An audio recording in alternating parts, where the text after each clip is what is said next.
વડોદરાના નાગરિકો માટે સારા સમાચાર છે। વડોદરા જનસેવા કેન્દ્રનો સમય લંબાવાયો છે। સવારે 9 થી સાંજે 6 સુધી જનસેવા કેન્દ્ર ખુલ્લા રહેશે।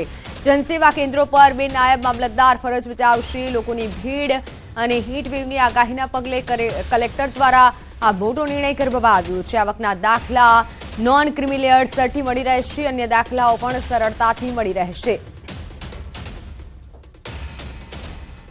વડોદરાના નાગરિકો માટે આ સારા સમાચાર છે, કારણ કે વિદ્યાર્થીઓ અને વાલીઓને ધક્કા ખાવા પડે છે। ગરમી પણ એવી છે, તેથી કલેક્ટર દ્વારા મહત્વનો નિર્ણય લેવામાં આવ્યો છે। સવારે 9 થી સાંજે 6 સુધી કેન્દ્ર ખુલ્લા રહેશે। જનસેવા કેન્દ્ર પર બે નાયબ મામલતદાર ફરજ બજાવશે। ભારે ભીડ અને હીટ વેવ ગરમીના કારણે આ મોટો નિર્ણય કરવામાં આવ્યો છે।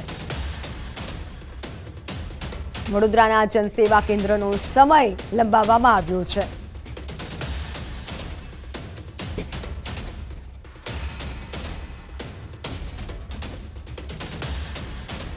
વાત હવે લગ્ન નોંધણીના કૌભાંડની।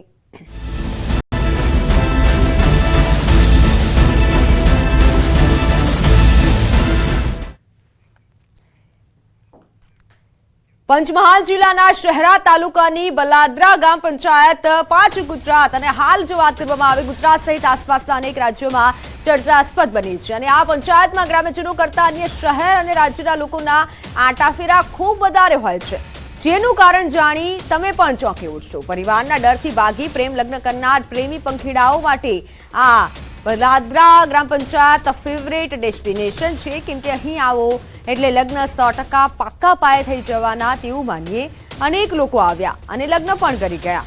એ પણ એક બે નહીં, પરંતુ 500 જેટલી બોગસ નોંધણી સામે આવી છે। નવેમ્બર માસમાં તો એક જ મહિનામાં 100 જેટલા લગ્ન નોંધણી કરાયાનું પણ સામે આવ્યું છે। તત્કાલીન તલાટી PM પરમાર દ્વારા કરવામાં આવેલી લગ્ન નોંધણી પ્રક્રિયા ધારાધોરણોને નેવે મૂકી 500 નોંધણી કરાવી હોવાનું સામે આવતા તલાટીને બરતરફ કરી દેવામાં આવ્યો છે। આ બાબત અંગે સ્થાનિકો દ્વારા તેમજ લગ્ન નોંધણી સર્ટિફિકેટના આધારે કેટલાક વાલીઓ દ્વારા શહેરા TDOને રજૂઆત કરવામાં આવી હતી। ત્યારે TDOએ તપાસ કરતા જાણવા મળ્યું કે આ ખોટા આધાર પુરાવાના આધારે આ બોગસ નોંધણી કરાવાઈ હતી। ઘટસ્ફોટ તો ત્યારે થયો કે જ્યારે આ લગ્ન નોંધણીના માત્ર 70% જ રેકોર્ડ મળી આવ્યા છે। બાકીના અન્ય ડેટામાં અન્ય મોટા ખુલાસા થઈ શકે છે। હવે લગ્ન માત્ર ગુજરાતના જ લોકો નહીં, અન્ય રાજસ્થાન, મધ્યપ્રદેશ સહિતના લોકો લગ્ન માટે આવી રહ્યા છે।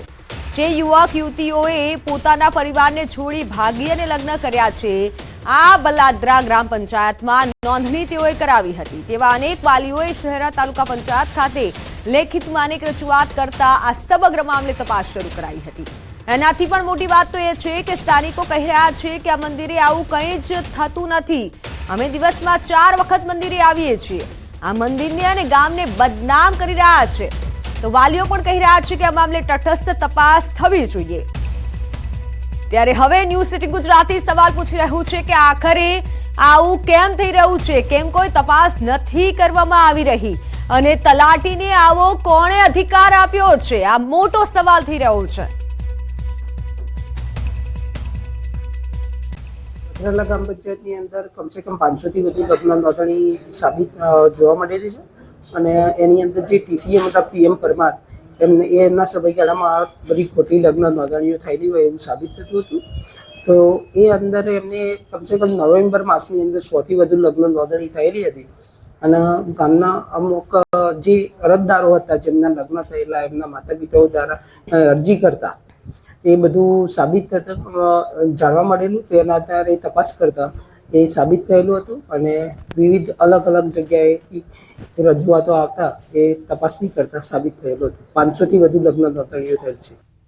પણ જે ખરેખર લગ્ન નોંધણી કરતા હતા એ અમને કંઈ જાણ થવા દીધી નથી અને ડાયરેક્ટ રેકોર્ડ એમને જોડે હતું અને ડાયરેક્ટ બીજા ગામોની અંદરથી મોર ડુંગરાથી આપણે કાકણપુર આ તે હટપટ લગભગ કમસે કમ અને 500 જેવી નોંધણી કરેલ છે। એ બાબત અમે પછી અમને ખબર પડવાથી અમે TDO સાહેબને રજૂઆત કરી કે સાહેબ અમારા બધા ગામની અંદર મહાદેવ મંદિરનું નામ પાડીને આ તલાટી સાહેબ લગ્ન નોંધણી ખોટી લગ્ન નોંધણી કરે છે। તે બદલ આ પરવીનભાઈ તલાટીની બદલી કરાવી વિનંતી છે એવી અમે TDO સાહેબને રજૂઆત કરેલી। ટોકા ગામની ભાણેજ અને ટાકાટોકા ગામનો છોકરો એને બગાડીને આવી રીતના કોર્ટ મેરેજ કરેલા.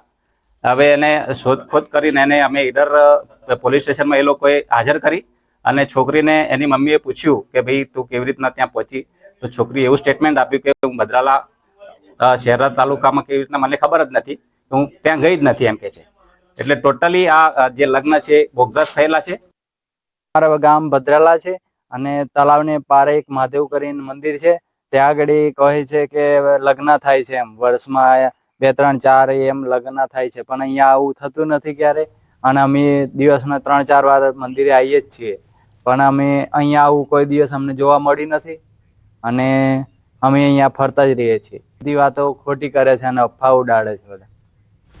તો મહીસાગરમાં વધુ એક બોગસ ડોક્ટર ઝડપાયો છે. કાસવાડા ગામમાંથી ડિગ્રી વગરનો ડોક્ટર ઝડપાયો છે. હેમંત ચૌધરી નામનો બોગસ ડોક્ટર ઝડપાયો છે. છેલ્લા 1 વર્ષમાં 5 જેટલા બોગસ ડોક્ટર ઝડપાયા છે. સ્થાનિક તંત્ર નિંદ્રામાં અને એસઓજીએ ઝડપી લીધો છે આ ડોક્ટરને. લોકોના આરોગ્ય સાથે ચેડા કરતા બોગસ ડોક્ટર. હવે સવાલ એ છે કે આમ ક્યાં સુધી લોકોના આરોગ્ય સાથે રમત થતી રહેશે? બોગસ તબીબો પર આરોગ્ય વિભાગ ક્યારે કાર્યવાહી કરશે? શું આરોગ્ય વિભાગ ઘોર નિંદ્રામાં છે? કારણ કે આ પ્રમાણેની ઘટનામાં વધારો થઈ રહ્યો છે. આરોગ્ય વિભાગ ક્યારે હવે કાર્યવાહી કરશે તે એક મોટો સવાલ છે. આરોગ્ય સાથે થતી રમતમાં આખરે હવે કોણ જવાબદાર છે? કાયદાનો પણ ડર ન હોય તેવું લાગી રહ્યું છે.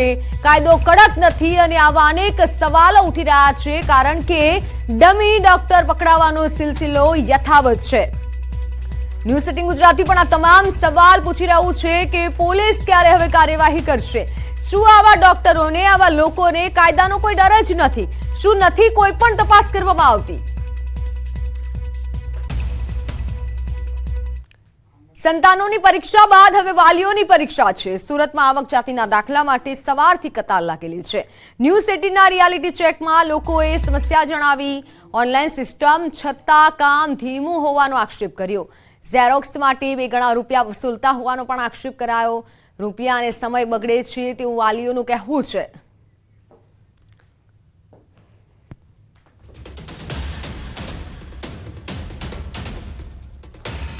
સુરતથી મારી સાથે સંવાદદાતા કીર્તેશ જોડાઈ ચૂક્યા છે, જેમની પાસેથી વિગતો જાણીશું. કીર્તેશ, સુરતમાં હાલ કેવા દ્રશ્યો છે? વાલીઓનું શું કહેવું છે? કારણ કે આજે પણ તેવું જ છે કે સવારથી લાઈનમાં ઉભા છે વાલીઓ અને વિદ્યાર્થીઓ.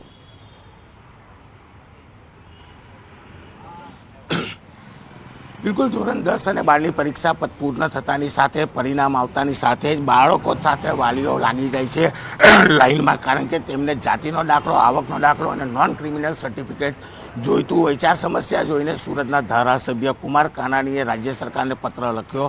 પત્ર લખતાની સાથે ચોક્કસપણે પાણીની વ્યવસ્થા થઈ છે, મંડપની વ્યવસ્થા થઈ છે, પણ લોકોની સમસ્યા જ્યાં છે ત્યાંની ત્યાં જ છે. લોકો સાથે આપણે વાત કરવાનો પ્રયાસ કરીશું. લોકોનું શું કહેવું છે? કારણ કે સમસ્યા માત્ર ગરમીની નથી, ગરમીમાં પાણીની નથી, પણ જે દર વર્ષે સર્ટિફિકેટોની છે તેને લઈને લોકો હેરાન થઈ રહ્યા છે. સર્ટિફિકેટો શું જરૂરી છે? કેમ ઓનલાઈન સિસ્ટમ હોવા છતાં પણ સર્ટિફિકેટ નથી મળતા? આપણી જોડે ઘણા બધા છે. કાકા ઉભા છે, આપણે સીધા વાત કરીએ.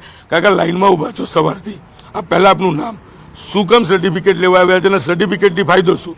આયુષ્માન કાર્ડના દાખલા માટે લેવા આવ્યો છું અને સવારે 8 વાગ્યાનો ઊભો છું અહીંયા લાઈનમાં.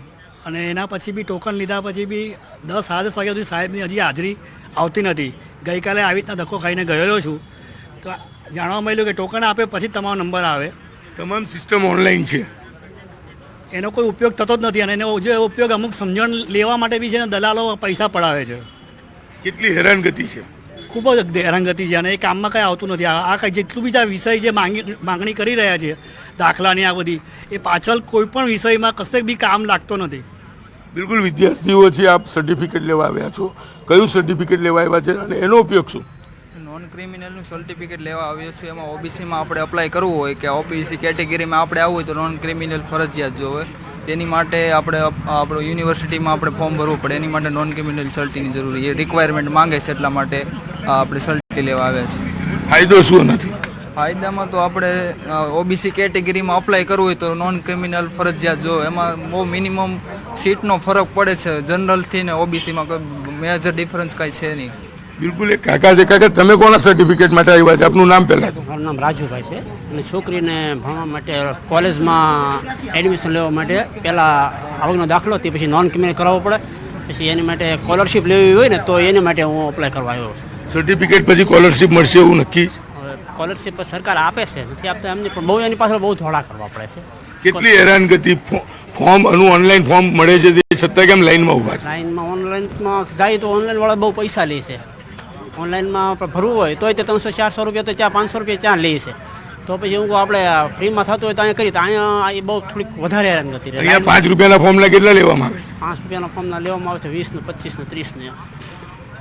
બિલકુલ જોઈ શકાય છે મહિલાઓ પછી જે બેન આપ કોનું સર્ટિફિકેટ લેવા આવ્યા છો? મારા છોકરીનું શાનું સર્ટિફિકેટ? લેની હતી કે હતું બેટા શાનું સર્ટિફિકેટ? EWS. EWS. હા ઓનલાઈન ફોર્મ ભરાય છે? હા ભરાય છે, પણ અહીંયા આવવું જ પડે છે ફોટો પડાવવા માટે. બિલકુલ ડિજિટલ ઇન્ડિયાની જ્યારે વાત કરવામાં આવે છે, તમામ સિસ્ટમો ઓનલાઈન થાય છે, ત્યારે દ્રશ્ય જોઈ શકાય છે કે લોકો સવારે 5 વાગે, 4 વાગે, 6 વાગે, 7 વાગે આવીને ઊભા છે. ઓફિસ ખુલે છે 10 વાગે. એટલે કે લોકો સર્ટિફિકેટો માટે આવે છે. આવકનો દાખલો હોય, જાતિનો દાખલો હોય કે પછી નોન ક્રિમિનલ લીધા પછી કેટલો ફાયદો તે તો મોટો સવાલ છે. પણ ઓનલાઈન ફોર્મ ભરવાના બી 400 થી 500 રૂપિયા એજન્ટ લેતા હોય છે. એટલે કે ઓનલાઈન ફોર્મ ભરો કે જાતે આવીને લો, બધી જગ્યાએ હેરાનગતિ છે. 5 રૂપિયાના ફોર્મના 50 રૂપિયા લેવામાં આવે છે, 40 રૂપિયા લેવામાં આવે છે, 100 થી 150 રૂપિયાની ઝેરોક્સ કરવામાં આવે છે, એફિડેવિટના પૈસા ડબલ લેવામાં આવે છે. એટલે કે તમામ પ્રકારની હેરાનગતિ વચ્ચે લોકો સર્ટિફિકેટ જરૂરી હોય છે, તમામ સરકારી યોજનામાં માંગવામાં આવે છે, જેને લઈને લોકો સવારથી લાઈનોમાં ઉભેલા જોવા મળી રહ્યા છે. બિલકુલ કીર્તિશ, આભાર માહિતી બદલ.